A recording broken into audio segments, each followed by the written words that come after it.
Today one of today at the G1 Climax Tournament.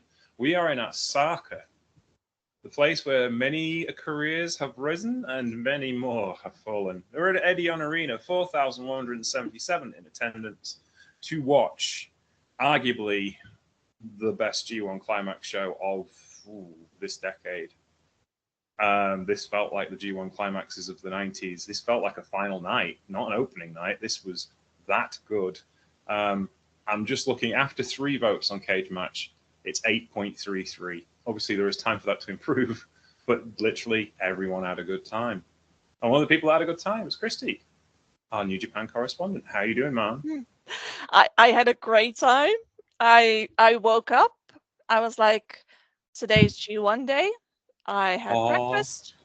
I waited for like 2 hours, and then the show started, and I was like, I'm ready. Let's go. And it's been a great show.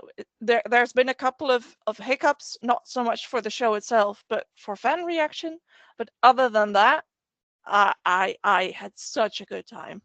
Yes, it was a roller coaster ride. This jogged along nicely. It did not feel like 3 hours at all.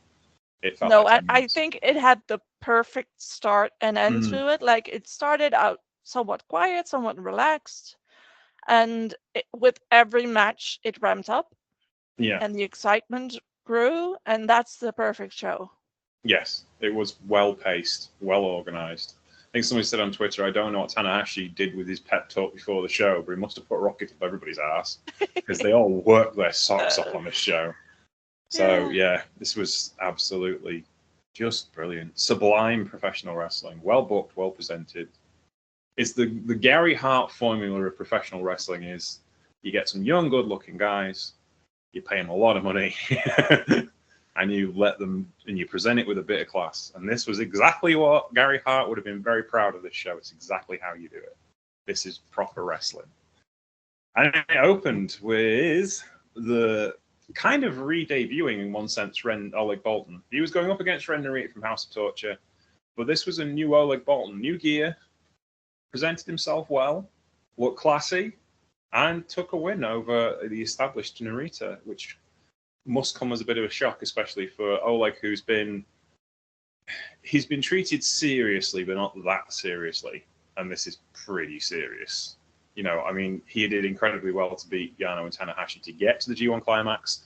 And this is no knock on Yano and Tanahashi, but beating one of the company's big young stars this early in his career and this quickly in his career in a very impressive performance, you have to say he's on the way to great things. Kazakh colours for his gear, which when I looked at him, like, that looks really cool, but it makes you look smaller than you actually are because the black gear made him look bigger. I know black's supposed to be slimming, but the young boy gear actually made him look even bigger than he currently is, whereas he looks just ripped and lean and ready to tear your head off in this particular outfit. What were your thoughts on the tights and the rest of the match? The tights. The tights are most important. I love the tights. I love the new look. Like, apart from it being like the Kazakh colors, which is perfect, it just makes him stand out because they're so bright. Yeah. And he's so big. So it's like, pay attention to me. I have the bright colors. And a lot of guys are like, they wear dark colors or red or like a darker blue. But no, he went for cyan. And it's eye-catching. And it fits him. I was funny enough, before I watched the show, myself and Mr. Marcus Green, as you know, doing a retrospective of UWFI wrestling. We've got to UWF International from the early 90s. And all of those guys wore pastel shaded gear. They wore, like, not dark red, like a bright red, bright yellow. And the commentators point out, look, if you're wrestling in Budokan Hall and there's 13,000 people in there and you wear something really bright, they know who you are. Which is a really good point. And people get missed on that. Like, if you can see who this is from the back row and you get it and you can see what he can do, that's really important to your career. Yeah, and exactly the point where you're wrestling against someone like Narita who wears black. You stand out. It, like, if you put these next to each other and you ask people who's the good guy and who's the bad guy, you can tell Like, even with Oleg being that big, you would go, he's the good guy, and the guy in black is the bad guy. Yeah, exactly. There was a new look for Ren Narita as well, which is he's gone t-shirts and long tights now, and trunks over tights. Trunks over tights, which is I hate to say this, is looking remarkably mid-carder, in my opinion. I think that's the intention, like to not to look mid-card, but to look like he doesn't care. Okay. Like Kanemaru does the same thing. He will get new gear that's not spectacular, so it looks like he doesn't care. Like Evil does the same, but they still got new gear. You know, like of course you care. You got new gear, but they don't want it to be too intense and interesting. No, because colors are for baby faces. Yes, they are devoid of colour in their lives. They can only see in black and white now. Exactly. Anyway, what do you think of the match? Yeah, I enjoyed it. Like, Bolton he's not going to be my favorite during this tournament. Like, don't expect me to hype up Oleg Bolton match. He's just not my type of wrestler. But I enjoyed the match in that I feel like Narita is sometimes being forced to wrestle matches he doesn't want to wrestle, and I feel like this was another case of that. Like, I think Narita as a person would love to wrestle Oleg in a serious way, but the character can't. Yeah. So it's like you see that this push and pull between Oleg wanting to wrestle and Narita wanting to wrestle but not going to, which is funny. And I was kind of not surprised that Oleg won. Yeah. I feel like I was one of the few people who was like, I think Oleg might win here. Looking at the match, because I feel like this is one of the few wins he can get. Because Narita he's a good technical wrestler, but he's not a physical wrestler. No. So you can get away with saying he got overpowered by Oleg. Yeah, I can understand. And he underestimated him. Mm-hmm. You can't do that with Azuchi, because Narita has to completely expect everything that's coming from him, from Suji or a David Finlay or whatever. But you can tell that story with Oleg. So this is one of the few wins that Oleg can conceivably and easily get. Mm-hmm. So he got it. Yeah. And he's apparently now the snow leopard. The snow leopard, yes, because that's the national animal of Kazakhstan, I guess. Which I don't think fits him physically, but like, because it's his national animal. No, but that's why it fits him. Considering that someone's new nickname is Smart Bastard, he really got away with murder there. Could have been a lot worse. I love that, but we'll get to that later on. Yes. Give it 5 matches. We'll talk about that. Indeed. Any other thoughts on these two? No, not really. Okay then, let us move on. Callum Newman, also somewhat surprisingly, defeated Shota Umino in his opening match. 9 minutes and 46 seconds. In a match that was not as good as the opener, but it was still pretty good, because it's going to be difficult. Like, in retrospect, it's difficult to be that good on this card in the sense of everything else was a banger from bell to bell. But I have a feeling that Newman and Umino just Newman and Umino don't quite gel stylistically. And it wasn't terrible. It was watchable, but it wasn't as good as it perhaps could have been with a couple more tries. And that's a good thing in the sense for Newman, because he's still very, very new, and Shota hasn't wrestled him much in tag team matches, never mind in singles matches. So they're still kind of wiggling a few things out. But a big win for Callum Newman at this particular point. And Shota Umino has already kind of like burnishing his underdog credentials, because he's already on the back foot and now has to work his way through another 8 matches and try and get to a winning record, which is a good place for a babyface to be in. What do you think of this one? I have a lot of opinions about this, especially because of the fan reaction. I'll get that out of the way first. I thought you may have. I saw your Twitter feed this morning. I saw a lot of negativity towards, especially Shota, during this match. And like people always do. Like for some reason, people love harping on Shota.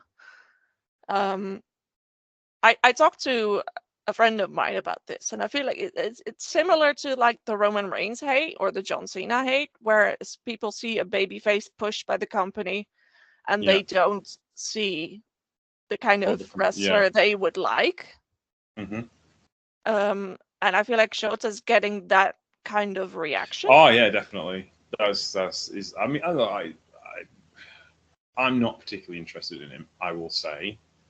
I don't but there's a difference between disinterest and dislike. Yes.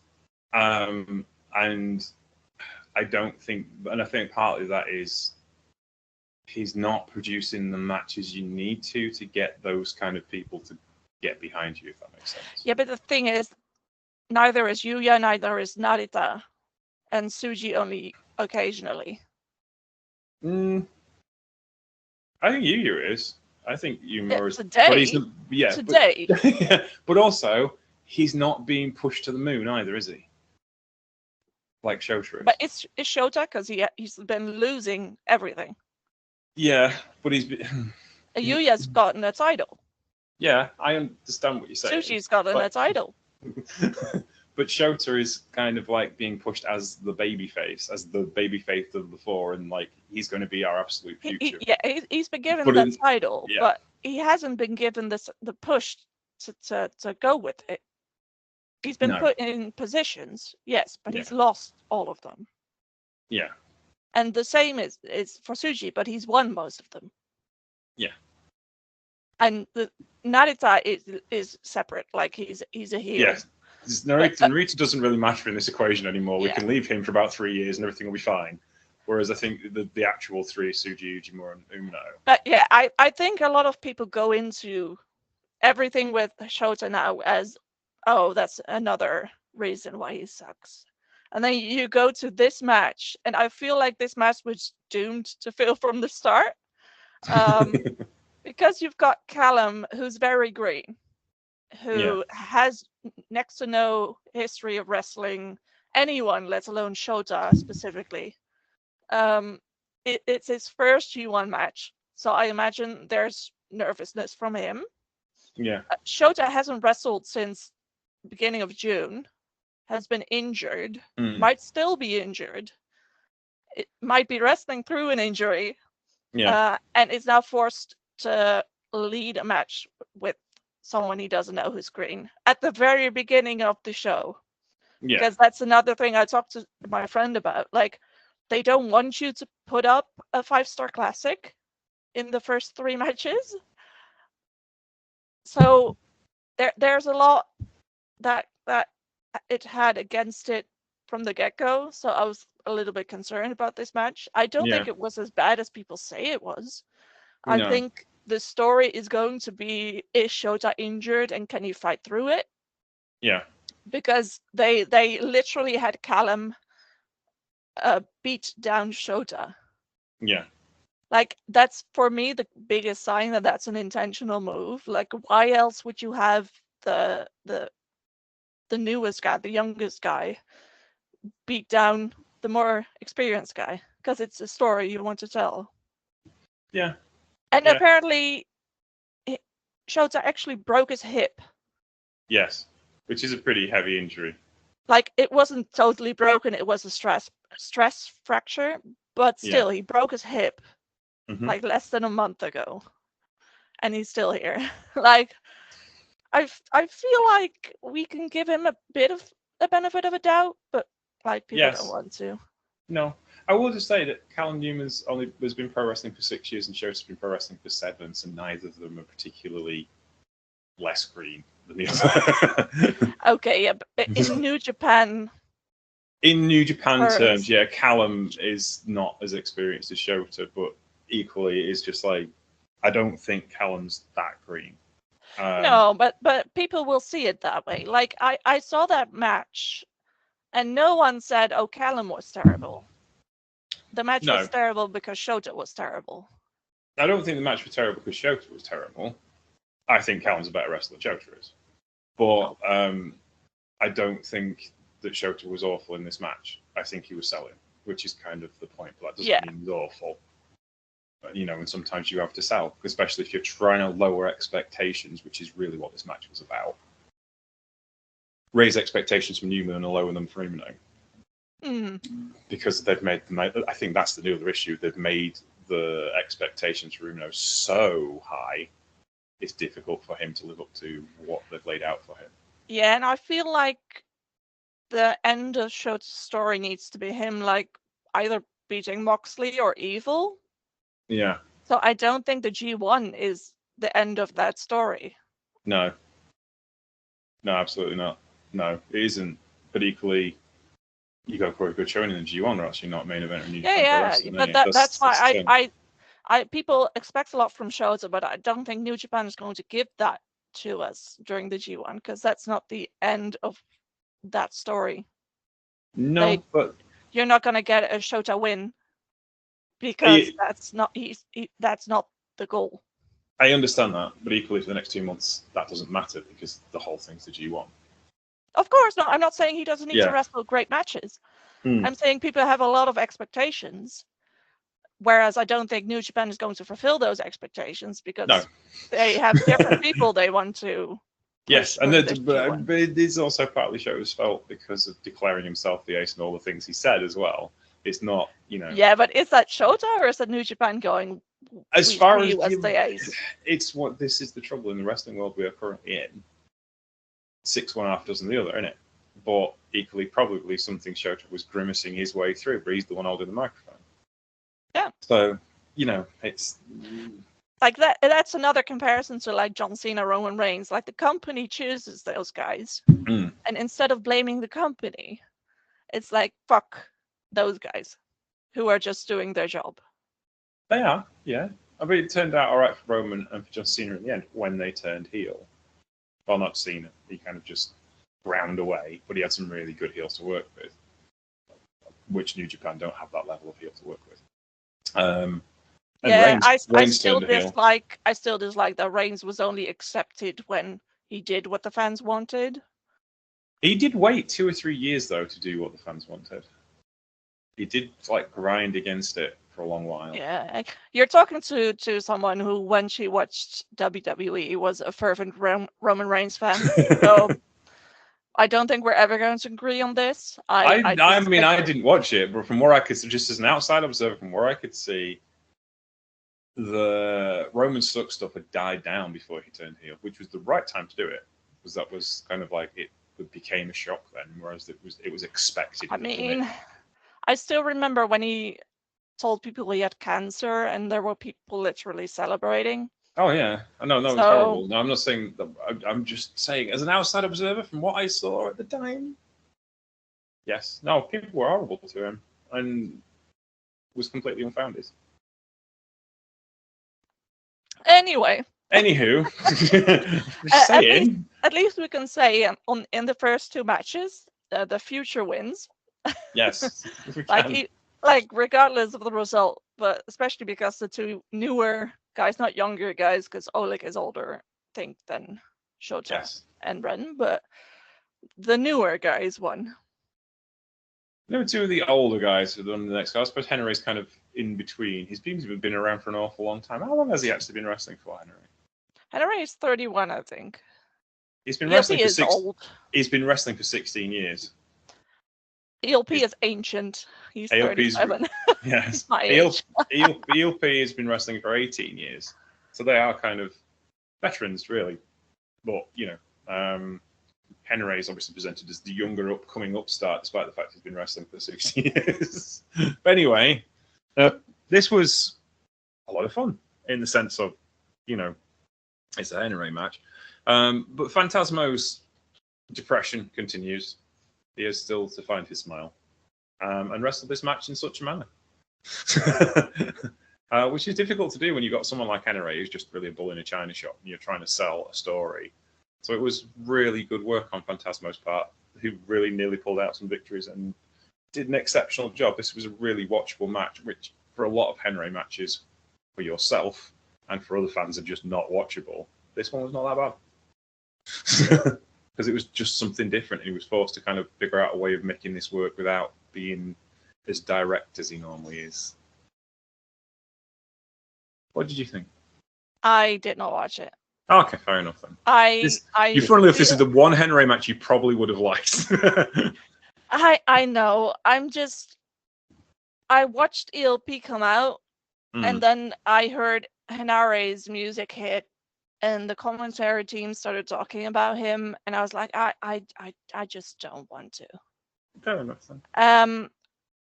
I might watch like Henare Goto or Henare Tsuji, maybe. But I don't think I'll watch most of Henare's matches. I'm not interested. I just get negative when I watch him, and I don't want it to impact my enjoyment of the G1. So just gonna pretend that whoever wrestles him has a day off. Okay. Actually, somebody is taking a day off in this tournament. We'll get to him later. Zack Sabre Jr. then defeated Great-O-Khan. 11 minutes and 11 seconds. The King of Pro Wrestling champion goes down, but this was a really interesting match. O-Khan wants to go at each opponent with their own style. So taking on Zack Sabre Jr. in a mat wrestling style was obviously going to be problematic, but he managed to do it in an interesting way by making it go to the outside and really gave Sabre Jr. a shock. A gut shot on the floor landed him a 19 count. He nearly won through that and then got it back to the ring and ground and pounded his way through the rest of the match. But Zack Sabre Jr. took him out with a Zack driver, which he hasn't won a match with for quite some time in New Japan Pro Wrestling. So this was a really interesting story to be told. O-Khan does that an awful lot. He doesn't necessarily, he's not as direct as can be. He can mix and match it. He's kind of like Henry, but much less problematic. What do you think of this one? The first thing I saw was that Fujita was there. So yes. They listened to me, which made me very happy. Thank you. I always enjoy seeing like a second. And Gedo came out, right? Yes, he did, yeah. So there's two people with seconds in this. Did Evil have Dick? That sounds wrong. Yes, he did. And ALP did have Gedo as well. So all of the seconds were available. What was Walker's comment on that? That was like emotional support or whatever. Emotional support manager, yes. Yeah. So I like it because it makes them feel more impressive somehow. And I know that the heels do it so they can cheat. But like for Zack, it's like it feels like he's bigger because he has someone attending him. Yeah. Which I like. I just like being able to see more of Vegeta anyway. It feels like the old, if you go back to the matches in the 80s, like Harley Race would go and defend the NWA World Heavyweight title on an All Japan show. And Jumbo Tsuruta would have all the All Japan guys in his corner, and Harley would have all of the American guys in his corner. So it makes it feel like a big match. It is a big match. It's the biggest match in the world at the time. It's the NWA World Heavyweight Championship. It's Harley fucking Race. But how do you make Harley Race feel bigger? You put guys around him, make him look like he's supported, and he has seconds, and there's stuff going on here. Which is kind of like how MMA works really now, isn't it? You go to a corner with about 5 different guys. You've got an entourage, yeah. So yeah, I agree with you. I think it looks impressive. Yeah, and it also allows Zack in like backstage promos to have a bit more of a personal relation to whoever's listening, because it makes him seem more personable. And it allows him to literally tell someone what he wants to say. Like he can tell Fujita what he wants us to know without directly telling us. If that makes sense. So I think that's only an advantage for him. And then the match itself, it made me laugh a little that people were all expecting like a technical marvel.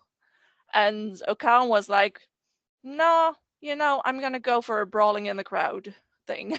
People were like, I'm so excited for this technical wrestling stuff. Great-O-Khan was like, we're not doing that. I'm luring him into the crowd. They did a bit. Yeah, at the end they did. Yeah. But it was like people were expecting that to be the thing the entire match. If People you'd were asked, hoping that would be the thing for the entire yeah, match. I wasn't expecting Zach to roll around in the crowd on day one, you know. No. But I do think that might also be intentional, like for Zach to show that he can wrestle several styles, that he can be more than just the mat wrestler.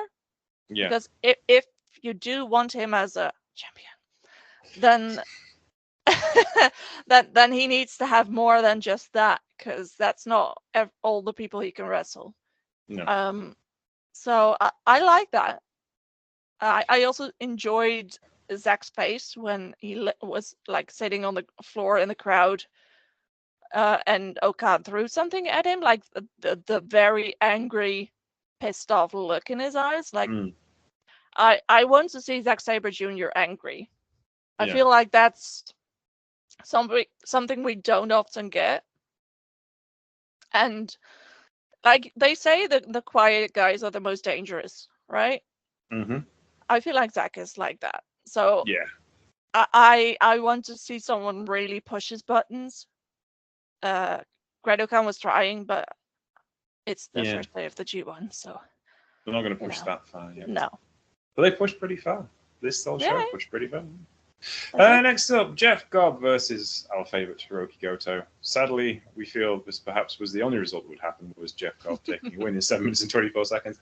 However, having said that, Goto did show signs of what he did in March was not a fluke. It was a pretty good performance from Goto, but Cobb was going to win. It was written all over his face, and a lot more kind of heelish attitude from Goto from Cobb in this particular match as well. He's starting to develop that side of things again. I'm wondering if we're going to have a dark United Empire, or even a United Empire at all by the end of this time. But I think these things seem to have like evolved a bit more with him.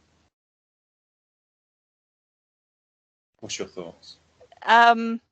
I liked that side of Cobb. I feel like Cobb noticed that he wasn't getting cheered over Goto, and he turned to no, it's Osaka. He's not going to get he's not going to get cheered in Osaka over Goto, is he? No, but I think he went into that match not thinking I'm gonna play the heel, but he realized how much Goto was getting cheered, and was like, I'm gonna turn it up a bit. And I knew Goto was going to lose, because Goto is like Cobb without a title.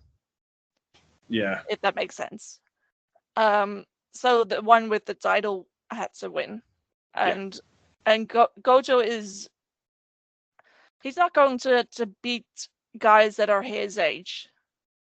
If he's going to beat someone, it's going to be the young guys, because that's the story he's telling. Like, don't forget about me, even though I'm the oldest. So this makes perfect sense. There was a question by commentary, though, which had me a bit, oh my god, how dare you? I think it was Chris who asked, who said Goto is the only one representing Chaos right now. Yeah, I was not happy with you, Christoph. No, to be fair, he didn't say it directly. People have been saying, do we really need Chaos? Yeah. But like he's echoing it on commentary, so we should not bring these things into being. Yeah, that's rude. Okay. The name is Shinsuke Nakamura. Shut the fuck up, Chris. And then the question, like, the question kind of makes you think about what's the future for Chaos. Is there a future? Should they get new people, or should they like break up, or they get new people all the time, and then they just leave. They do. Mad Mikey Nichols, Leo Rush. Leo's still in Chaos, but he's in Chaos in AEW, which is him and Rocky having to tag with TMDK because there ain't nothing other New Japan guys around. Yeah, but right now they're a little like Bullet Club. Yeah. Like they are their faction, but they don't really spread thin. Yeah. And they don't have anything to work for. Like, yes, Bishamon have the tag title division. Oh my god. Tag title division, but there's no leader to rally behind. No, because Ishii's not going to go for the IWGP Heavyweight Championship. He may get a title shot at some point because he's Tomohiro Ishii, but he's never going to win it. So they need someone of that level, which they just don't have right now. Like, we're talking about like United Empire not having cohesion, but at least they have Caleb to rally behind in the They have future. champions on their team, don't they? That's the whole point. Yeah. But also for the future, they have Caleb. Yeah. Chaos don't have a future in that sense. They need some younger guys to pull out of the dojo, who are of world championship level. But none of the current dojo lot are that kind of. No, I mean, maybe Jed will see something we don't. But these things need to be done. But let us move on. No, wait. Oh, sorry. More stuff. Did apologize. Yeah. And I love that Cobb at some point was doing go-to moves. Like he's just an asshole, really, Cobb. Yeah, he is. Did I see Mariah May doing a GTR this week, or somebody? Who did I watch at the weekend? I'm pretty sure I watched an Impact Wrestling show and somebody did a GTR at the weekend. I don't know. I can't tell. Anyway. I'm. It's not an insult when I say that Cobb is a dick. Yes. It probably is best quality as a wrestler is that he has that asshole side to him. Yes. Like to just do Goto's moves because he can. Yeah. And I think this is also the match where the show really heated up. Yeah. Because this match was really good. Like I'm biased towards Goto matches anyway, but it was really good. It was a perfect 7-minute match. Did what it needed to do, got in, got out, and told a great story in the meantime. Yeah. It was great. The next one, wow.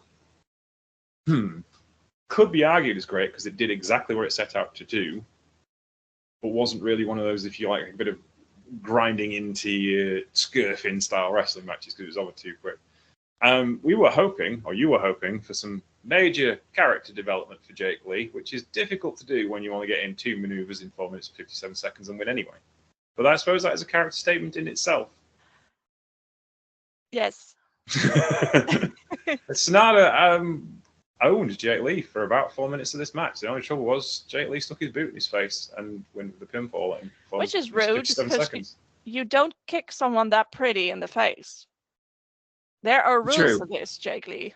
But bearing in mind that he used to be in a faction called Good Looking Guys, I think he knows that. I think that's why. He's just angry that there's someone better looking than he is. There were better looking guys and good looking guys than him. I'm saying Jack Morris is better looking than Jake Lee. Just saying. Well, you can argue that. These things are subjective, but yeah. Anyway. I feel like this match was like Sonata versus heel Sonata in a way, because they have very similar attitudes, like very calm, collected. Yeah. I still look forward to seeing what Jake Lee does against more emotional opponents. Yeah. And I do think that the Smart Bastard nickname is funny. It's Japanglish of the highest order, isn't it? It is just like, what the fuck were you thinking? Well, I don't know. Like, surely someone in War Dogs was like, no. or maybe it's intentional. Because I would see that as like War Dog humor. Yeah. You're smart, right? And you're a bit of a bastard, and people don't respect you because you're not fully Japanese. How about we call you bastard? Yeah. Yeah. That's it, I suppose so. And I do think the match being this short makes sense because it even kind of protects Sonata. True, it does. Yeah. It being like a surprise, sudden boot to the face. It was like we were saying on the pre-show that the new guys who you've not dealt with before will be the ones who get the most surprising results because people aren't ready for them. And we expected them to win. Yeah. And they did. What something is showing up on the screen. Yeah, I just sent you a picture of Jack Morris, but didn't realize that the actual URL for it was 6 miles long. So let's try that. Let's try that again. That's from the Jack Morris Wikipedia page. Let's see if he'll open it with a open image and new tab. There you go. That is actually a proper link. We'll try that again, so you can judge for yourself whether Jack Morris is more handsome than Jake Lee. There you go. He has better abs than Jake Lee. No, sorry. It's not my type. Okay then. Jake Lee is more my type. Jake Lee is more your type than Jack Morris. Okay, fair enough. These things are subjective. Just saying. I thought Jack Morris should be the leader of Good Looking Oh, Guys. he's now, handsome.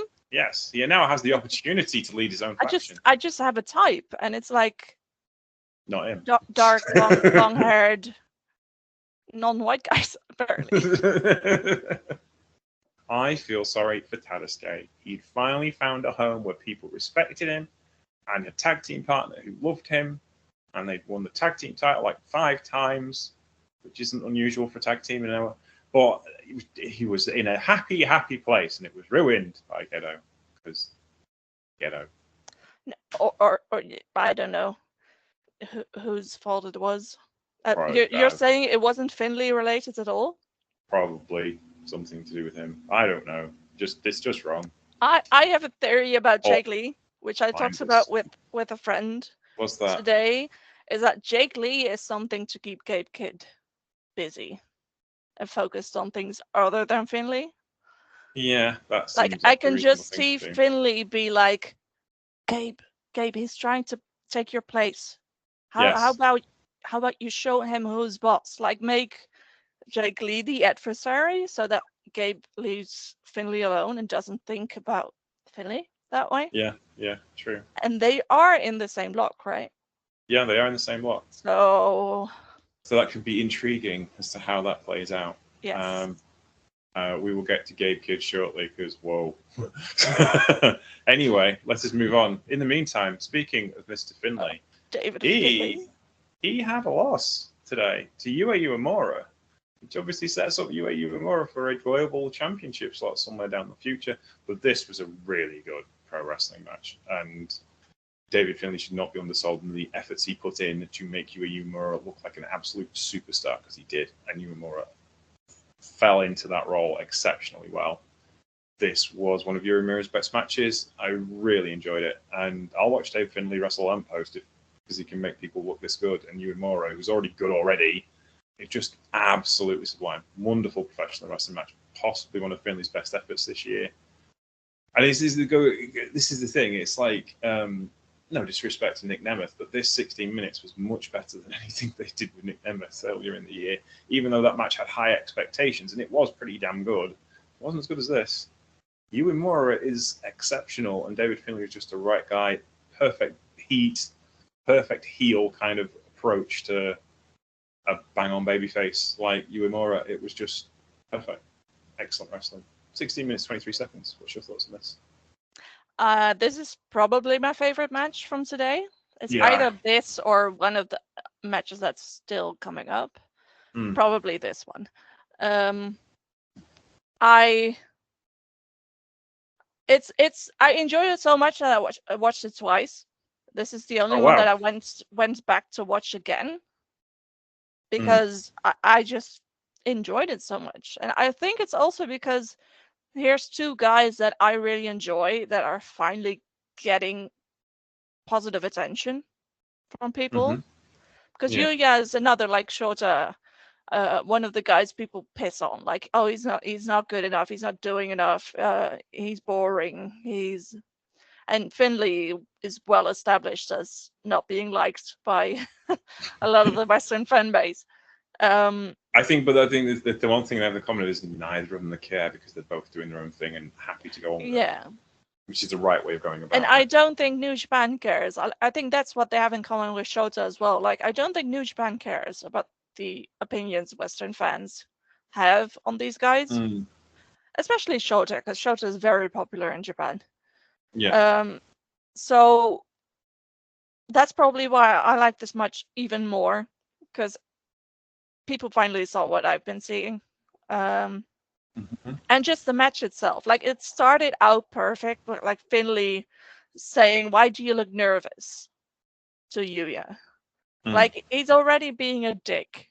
What we talked about, like, he was going to be a bully in this half of the draw, and Yuya always looks nervous, like he has what Yoshihashi has, which is like resting nervous face. Yeah. Like, instead of resting bitch face, is nervous face. he always looks nervous, but then he gets started and he gets excited and into it, and it's fine. Yeah. And Finley is just great at being annoying and using people's emotions against them. Like, he was spitting at Yuya, and Yuya got angry about that, and that's when Yuya lost control of the match. Yeah. And that's what Finley does, and that's why he's in control of the War Dogs. Because if you talk about a bunch of emotional guys who can't control those emotions, Gabe Kidd, Drilla Maloney, Clark Connors, right? Yeah. Mm-hmm. So that's what makes Finley such a good character and such a good leader. Yeah. And he's just great at being annoying. Yeah. He's spitting at people, spitting at the crowd, spitting at Hiromu Yeah. for no reason. I was like, I was like on Twitter, like, Finley, there's no reason to spit at Hiromu. He's in a faction with the Naito. He probably either is used to it or enjoys it. Exactly. So, and That's then it. Oh, I did you, one yeah, thing. yeah, One thing I forgot to mention Shota Umo's match was Hiromu put his hand out for a tag from Shota Umo and looked so pleased with himself when Shota tagged his hand. of course he did. It's just like, oh, you lovely little shit. You are wonderful. Bless him. Yeah. And then who won in the end? Yuya through technique and surprise. Yeah. Because that's how you beat the bully. Yeah. And Finley should know better. Yeah. Should. But he underestimated Yuya. Exactly. Because that's his character. Yeah. And just the way Narita underestimated Oleg. I don't like to compare David Finley much to his dad. I do it a lot. You don't? I do, yeah, but this is the thing, though. It is the character his dad played. I don't like comparing him because it's not fair on David Finley IV, just as it wouldn't have been fair on David Finley III to compare him to his dad, if you see what I mean. But equally, he's watched all those tapes. Why waste all of that knowledge? And, you know, because it is the same character. If I showed you a David Finley III match from 1984, when he was World Heavy Middleweight Champion, wrestling guys like Johnny Saint who were lightweights or middleweights, he did exactly the same thing. You know, he bullied them because he could. That was, you know, I'm bigger than you, I'm better than you, I'm stronger than you, I'm a better wrestler than you are. So I'm just going to treat you with all the disrespect in the world, and it works so well. I don't think it's, in many ways, I don't think it's fair to compare the current David Finley to the previous David Finley. But in other senses, it's like, why waste all of that knowledge and the expectations of people, if you see what I mean? It's like, if you're a wrestler, it's like the old formula, if you're a wrestler from Texas, then you need to have a bulldog for a finisher and wear a cowboy hat, because that's what people expect, isn't it? So it's kind of what people expect with David Finley, and this isn't a bad thing. So yes. Hello? I'm still here. I'm just listening. Oh, okay then. Yes. Do you see what I mean, though? Does that make sense? No, I get it. And it's also, it gives Finley some gravitas, that there's history behind what he's doing. But it also allows him to tell a story when he deviates from what his father used to do. Yeah. I think as well, yeah. I was just going to interrupt you, but David III didn't have to make a series of matches with a specific opponent until he got to WWE, WCW. For the majority of his career, he was wrestling one guy one night. I won't be wrestling this guy tomorrow night. I'll be wrestling somebody else. So it was a very different format of wrestling that the current David Finley is working in, but those principles still apply. Yeah, I do think they also have a similarity in that they're clearly very good at making the other guy look amazing. Yes. And like his dad worked with the divas in WWE a lot. And if we're talking about wrestlers who aren't given enough time or trust or whatever, it's the divas from WWE in that time.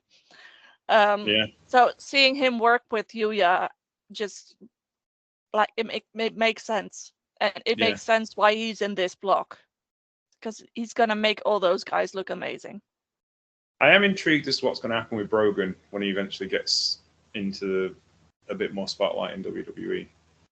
Whether he's going to follow a similar path to David the Fourth or do something completely different with his career, because he looks even more like his dad than David does.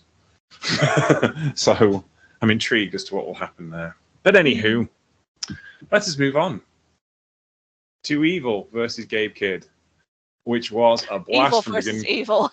Evil versus Evil. This was a blast from beginning to end, mainly because Gabe Kidd is over like the Road Warriors in the saga. Oh my god.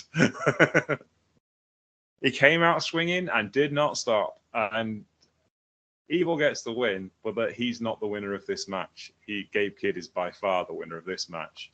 He's getting the reaction in Japan now that he was getting in the States, which, as you said, is going to make it hard for him to stay a heel because he's just too good. And the trouble is when you're really good is if you're trying to be a bad guy, it makes it harder because people want to cheer you because you're that good. And he's reaching that point of just being a bit too good and needs to maybe dial down a bit. If he could put in worse performances in this G1, he might retain his heel cool. But if he comes in and puts in performances like this, then we may have a new biggest babyface in the company. Despite the fact he's just a horrible person who hits people with chairs really hard. And that's what he likes doing, because he's Gabe Kidd. But there you go. Funny old world. What did you think, Christy? One of my comments is poor David Finlay. Yeah. Because Finlay is working so hard to be disliked and to have his War Dogs be disliked. And here's Gabe Kidd getting like chants of his name right after Finlay finished the match. I'm like, Finlay's probably sitting backstage, gritting his teeth, going, "Oh, I have to work even harder to make people dislike us now. Damn it!" And on the other hand, I understand it. Like, I get why Gabe is so popular, but it's not what he's supposed to be. And that's what grinds me. Like, he's supposed to be a heel. And it depends on how the rest of the G1 goes, because I feel like putting Gabe against Evil at the very beginning was very intentional. Get it out of the way. Get it out of the way, and hopefully, because everyone hates Evil so much, so people are predisposed to cheering whoever he wrestles anyway, and hopefully get a bit of that cheering out of the way and get to some matches where he's not the crowd favorite, where he can just beat people up for a bit, or that, or just end the G1 in a way where he isn't the cheered babyface. And you're never going to get that if you put the Evil match at the end. No. It is the same approach that the DNC had with Joe Biden's debate tactics with Trump. However, that's backfired. Yeah, well, politics in America. Yeah, but also I'm just saying, booking in New Japan can sometimes be a mess too. But I'm just saying, it's just like, it's a nice seed to plant if you do want him to be babyface eventually, but you don't want it to be babyface right now. If that makes sense. I get it. I just don't think that's what they're going for still. No. Because Finlay is not paying Gabe any attention. No. And I also don't think there was enough Bullet Club tension in this match. Like, maybe I missed it, but I don't feel like this was War Dogs versus House of Torture. This just felt like Gabe Kidd versus Evil. Yeah. I didn't see any continuation of the disintegration of Bullet Club. No. And that's another story that people want to get told. Like, get them away from each other, make them distinct factions, and that's not what happened here. I didn't feel like Gabe had any more resentment towards Evil than he had for anyone else in the block. He has said on promos, but English-speaking promos only, how much he hates Evil. Yeah, but he does that for everyone. No, but he did go out of his way to, like, it was on the podcast where he was talking about Andy Ogden, but he also said that said, what other member Bullet clubs don't you like? And he was like, Chase, I can't stand wrestling Chase now. No, I'm wrestling Levi. Yeah, but that's him being It's kayfabe. Yeah, he's being asked. But yeah, so there was like, heat that could have implied there, but it's still like not. The heat between him and Shota, yes, because that's real. That's not real. He talked about that on his press conference. Yeah. But his first match was with Evil. Yeah. I came out of that press conference thinking about his dislike towards Shota, not towards Evil. Yeah. So it was a very good match. But as someone who's a bit scared about the implications this has for what Finlay is trying to do, I hope it's not. I think it's a one-off. I hope it's a one-off. I think it's a one-off. It's just because of you're in Osaka who will hate anyone who's kind of like, normal. If they see someone who's got spark and they see someone who's got an eye for the business, they go for them, which Gabe Kidd embodies that. They hate Evil because he's evil. He is a really good bad guy, as much as, he's been a bit boring over the last couple of years. Now he's in a situation where he has to wrestle again. You've got Evil, who's a great bad guy, plus putting in much, much better matches. And going up against Gabe Kidd, who's really hot everywhere he goes, but he's really hot, especially in Osaka. So I think it's just a one-off, a confluence of events that made Gibb the hottest wrestler in the world. Yeah, we'll speak tomorrow, but we're still in Osaka, aren't we? Yeah. Yeah. Well, I'll talk about who they're wrestling tomorrow. Who is he wrestling the third night? Do you know? I know he's wrestling Great O'Khan tomorrow. He's wrestling Great O'Khan. I think there's probably more of a chance that he's going to be a heel in that match. But I will look up the third night.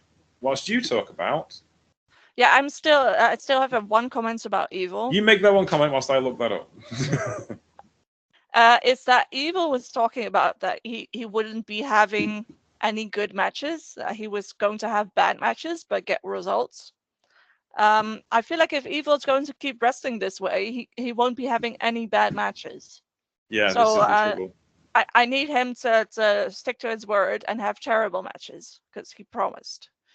Yeah. No, that's a joke.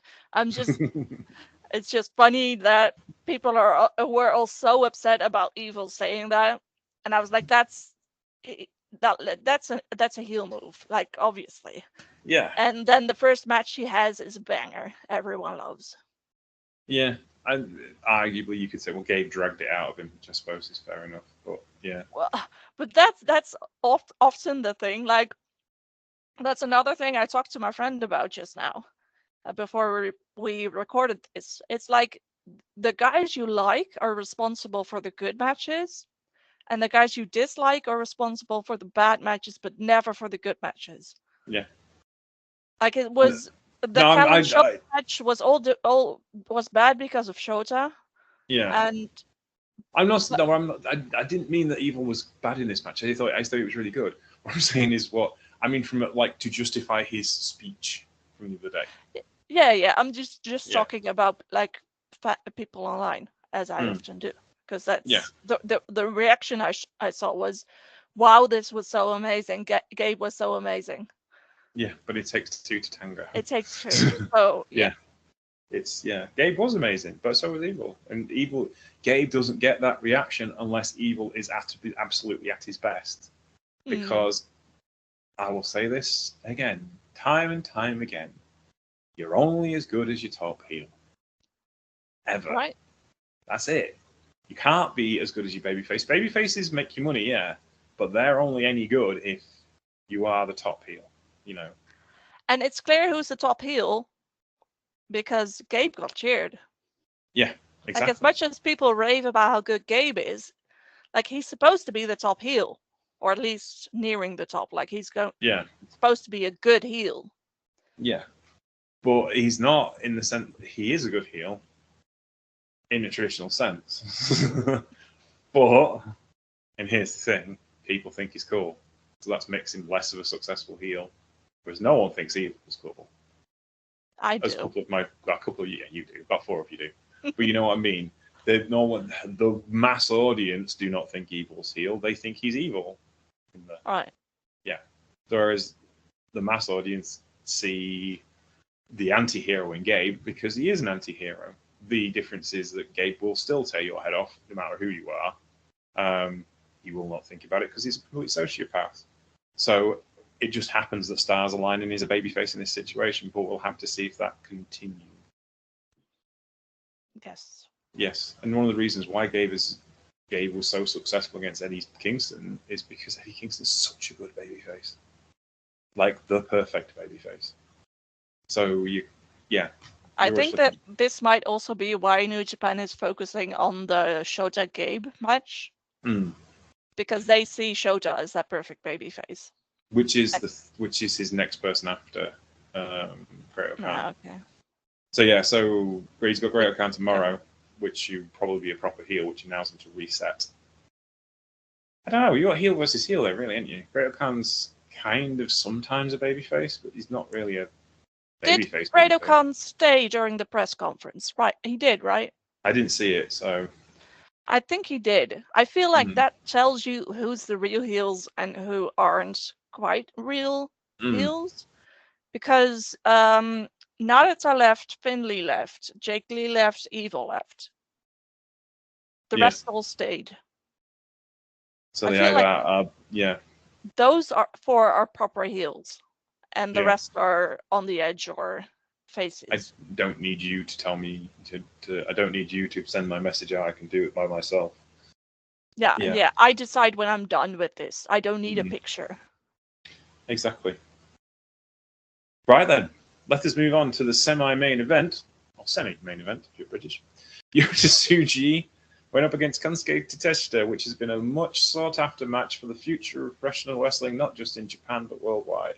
And did they not disappoint. 17 minutes and 12 seconds, absolute banger. Top to bottom, one of the best wrestling matches you will see this year.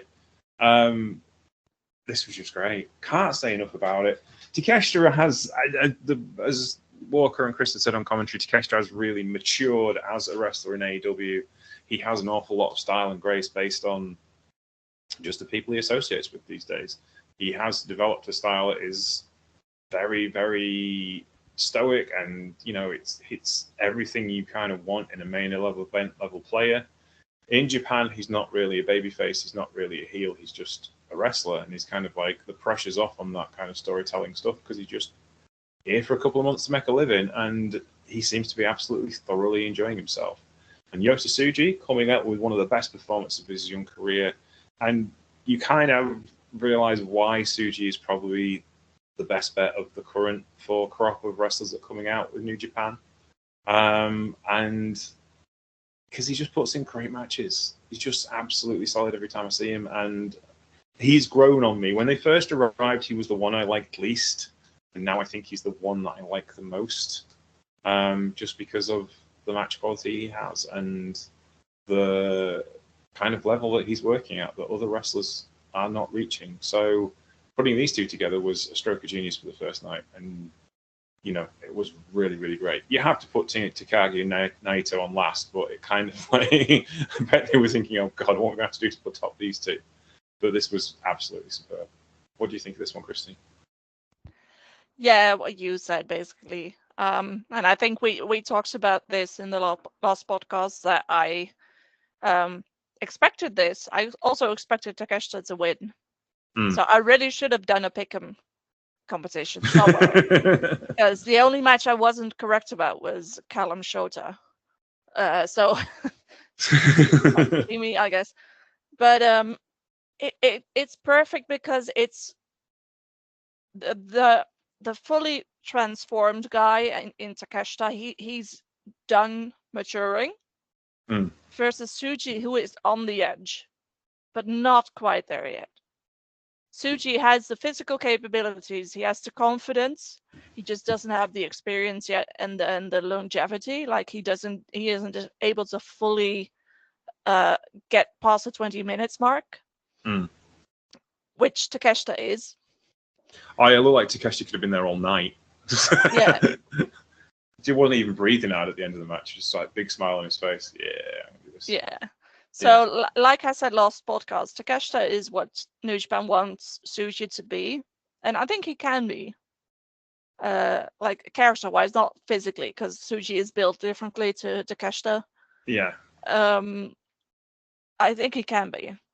And I just loved seeing them together because it felt like Sushi felt small for the first time in ages when I saw them standing opposite each other. And Takeshita has just the calm and cool confidence of someone who knows what he's doing. And none of the young guys have that yet. No. Like, yeah, Finley does, but it's also an act because that's his character. But I think as well, Finley does because it's learnt behaviour. Right. And Takeshita does because it's learnt behaviour as well. The difference is he hasn't learnt from his dad. He's learnt from guys like Kenny Omega and Kota Ibushi and Chris Jericho and the guys in DDT who are very comfortable in big arenas in main event wrestling. He had an apprenticeship in DDT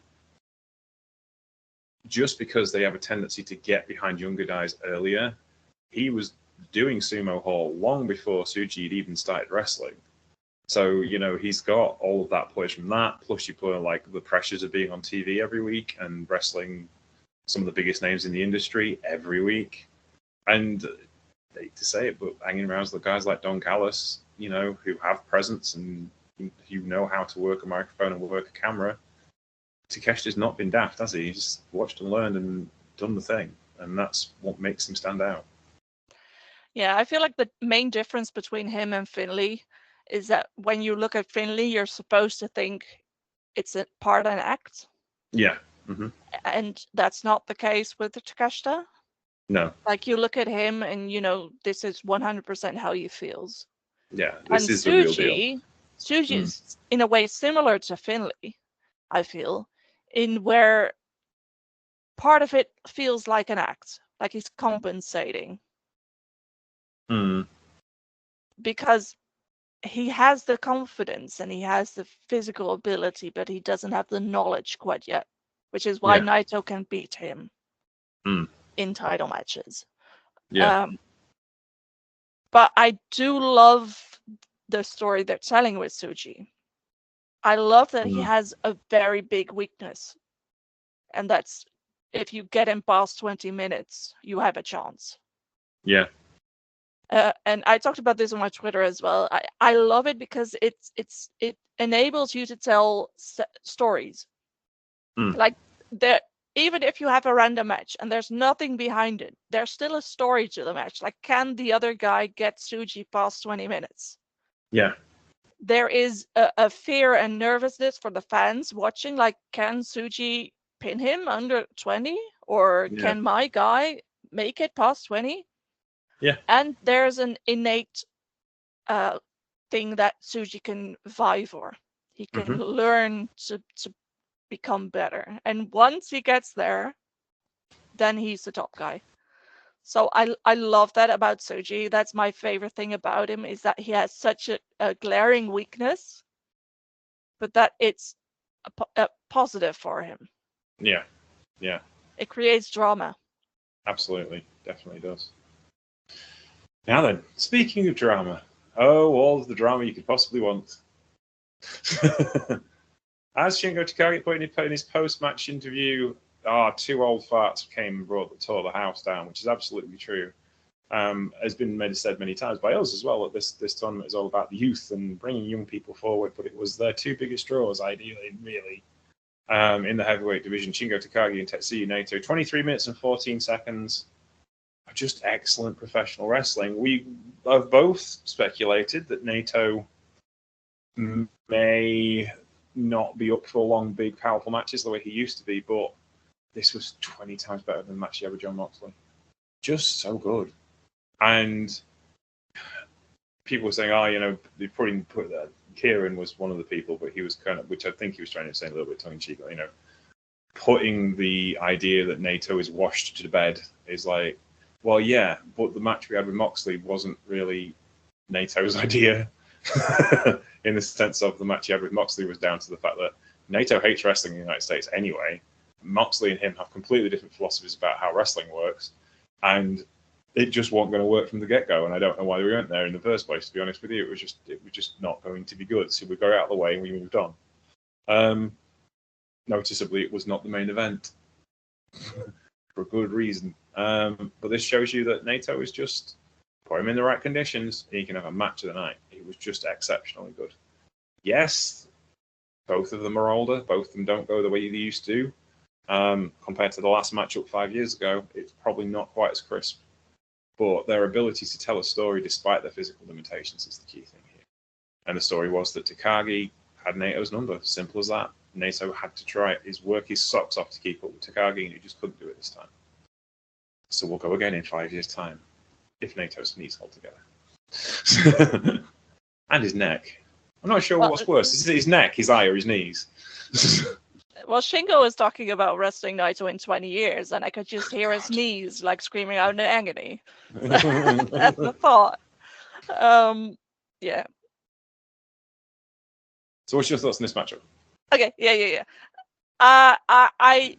It's funny that it came after the other one, after Takeshita Tsuji, because I had this idea in my head of Naito standing there and going, "If you guys think I'm gonna try and outdo that, you're crazy. Let's just have a 20-minute entrance. Everyone can calm the fuck down, and then we can wrestle." I think the advantage to Naito this tournament is though that the story is he's breaking down, right? Yeah. So he doesn't have to live up to everything. No, he doesn't. Because that's the point. Yeah. And the point here is that he was trying, but he was failing because he couldn't physically do it anymore, especially against a guy like Shingo, who, though he is older, is physically like really imposing and impressive. But at the same time has the experience, because I think that's going to be Naito's edge over some of the other guys in the block, is just being smarter or being sneakier and edging out wins that way. Yeah. Whereas Shingo wouldn't accept that. He's seen it all. Like, you're not gonna, especially as someone who's in LIJ, who's been in so many matches with Naito. Yeah. He's seen it. I think that's the big advantage that Naito has, even though I've already seen the comments. Oh, Naito fucked up the Destino. He's washed. It's over. It's done with Naito. Like, Naito has not hit a Destino clean the first time in 7 years. Yeah, and one, that might be intentional. Two, it tells the story. And three, even if it were, it happens. Like, Takeshita fell off the top of the ring as well. Like, shit happens. Anyway, what I did love about this match in particular is the very beginning, because I love seeing LIJ members realize how annoying it is to wrestle Naito. And like, most of the time they're on his side, and they don't get to fully appreciate it until they're up against him. And Shingo was he was so vexed. It was riling him up. And I love that, because that's a character thing. Just them being all, I don't know how all these people stand you. And at the same time, there's a lot of comments from Naito about Shingo that are negative, like, I hate his guts. Meanwhile, Shingo is like, oh, Naito is such an interesting friend. It's just, the dynamic is amazing. And that's also the dynamic of this match. Is like Shingo being, oh, this is a very serious wrestling match. I'm not going to fist you, bump you, Naito, because we are adversaries. Then. I'll just bump you, yeah. And Naito having a time of his life, being a dick. Like, there's a screenshot on my Twitter. Don't tell TVSI. Of just the look that Naito threw the camera after he'd been especially annoying towards Shingo. And it's just, he's having fun. He loves wrestling fellow LIJ guys. Yeah. And I feel like they intentionally put this match first. Because Naito had all the energy to do whatever he wanted with Shingo. Yeah. And that's what you need for this kind of match. But it's also for Naito. Like, he gets to be a dick to Shingo and do what he wants. Which he wouldn't be able to do probably at the very end of the G1 if he can still move by then, but we'll see. Yeah, no, we'll definitely see. And let us have a look now at what's going to happen tomorrow, because tomorrow we're back at Ediona Hall. We have the opening match will be Sonada versus Cal Newman. That should be really good. Yeah, probably Sonada getting his win back in a way. I would think so, yes. Henare versus Oleg Bolton, which will be lumpy. I won't be watching. Yeah. I don't really know. I don't know what that match looks like, to be honest. I don't think it looks good. Probably Henare win. I would think he's so. Just more vicious than Oleg is. Yeah. Gabe Kidd versus or he can outlast Oleg. I would think so, yeah. He's going to have the stamina advantage, isn't he? Gabe Kidd versus Great O'Khan, which should be wonderful. Mm-hmm. Not because they're both great wrestlers, they both are, but they both work character-based stuff. Yeah, I would say Gabe wins. Yeah, I would think so as well. I think Great O'Khan's going to have to defend that KOPW title to about 7 people at the end of this. If they want to. El Fantasma versus Ren Narita. Again, I don't know what that match looks like. I really don't. That one intrigues me because I just don't know what to do with those two. I'm kind of curious.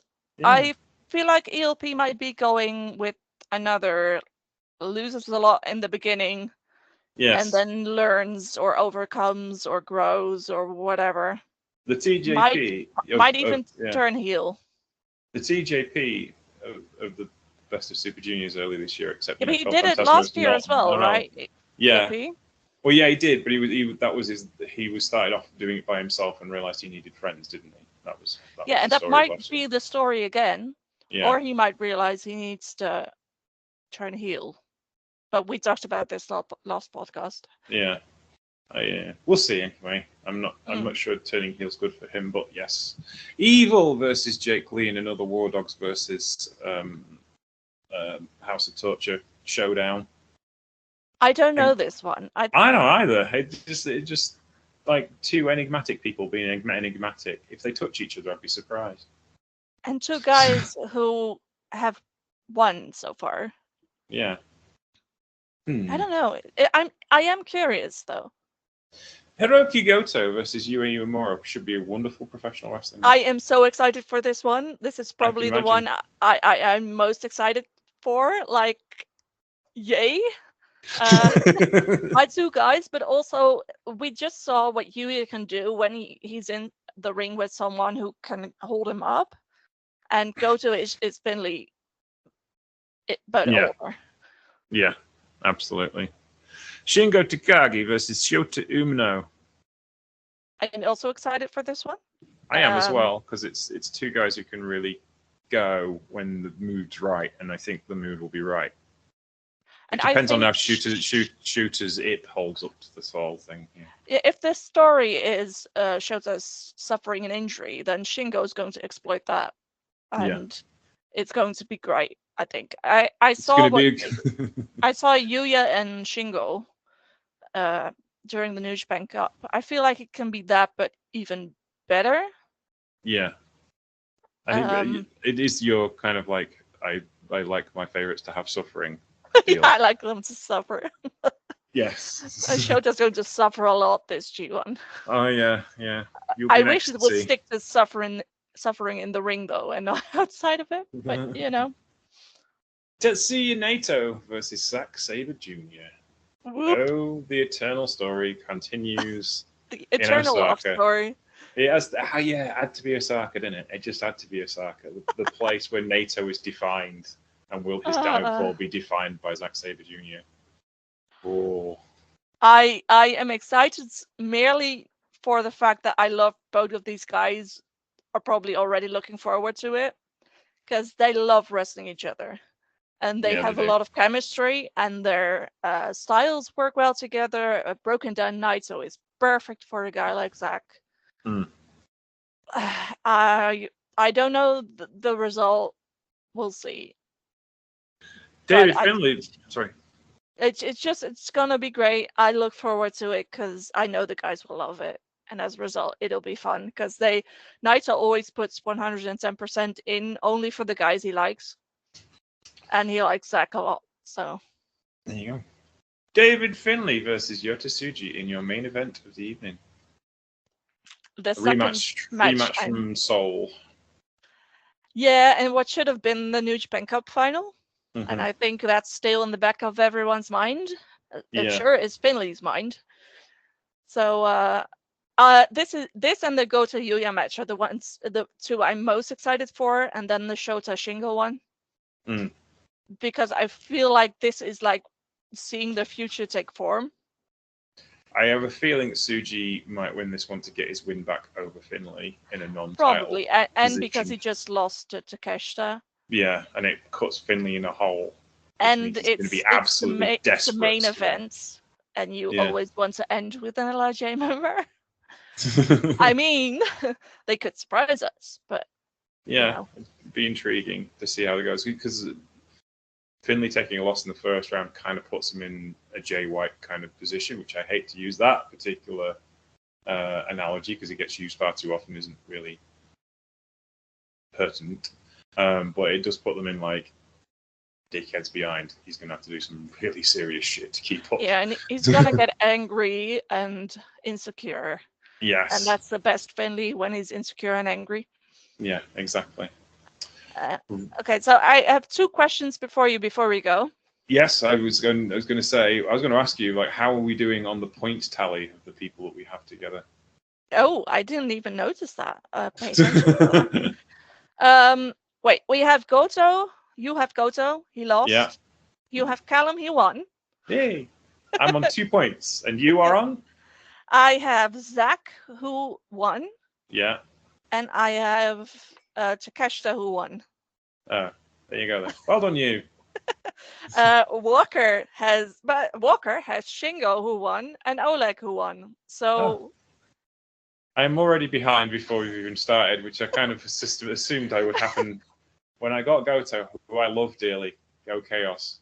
However, anywho, what was your next question? You got Callum, who got you the points. That's I got Callum, who got me the points. Right? Yeah, that's true. Yeah.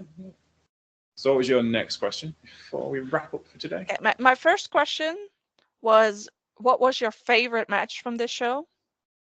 Takeshita Tsuji. Okay. And which one are you looking forward to the most for tomorrow? Naito Zach. Okay. What about you? Well, I kind of already talked about both. Yuya Finlay for today and Takeshita Tsuji. Probably Yuya Finlay first. Mm-hmm. And then tomorrow, Goto Yuya, Tsuji Finlay, and Shota Shingo, with Goto Yuya probably being the one I'm most excited for. Okay then. Right then. We are going to have to call it for today. But we'll be back tomorrow with Today at G1 Climax. That's pretty much what we're going to do with our summer. There'll be some days where we're not recording on the day because of, work and having to eat food.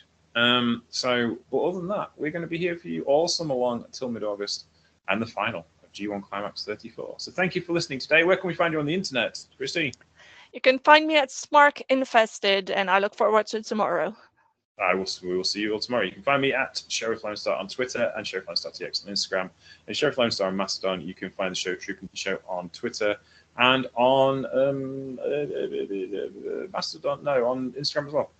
You can find us on The Trooping Show on Facebook and on Patreon. And we will see you tomorrow. Take care. Bye.